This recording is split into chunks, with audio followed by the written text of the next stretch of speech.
Penyelenggaraan perizinan berusaha berbasis risiko melalui sistem online single submission atau OSS merupakan pelaksanaan Undang-Undang Nomor 11 Tahun 2020 tentang Cipta Kerja.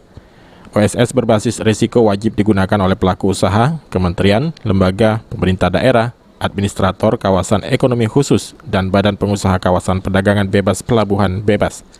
Pemerintah Kota Palembang melalui DPM PTSP mulai menerapkan perizinan secara online.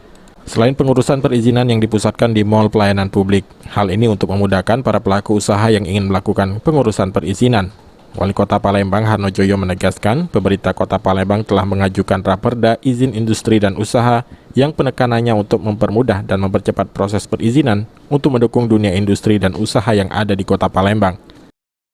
Oh, Pak ya, bukannya sebelum sudah ada, Pak? Kita sesuaikan supaya lebih cepat, praktis. Mungkin ada langkah-langkah khusus di Perda itu untuk di sektor industri. Jelas, pasti kita ya, supaya betul-betul industri di Kota Palembang betul-betul ketentuan dan bisa berusaha semaksimal mungkin. PAL TV.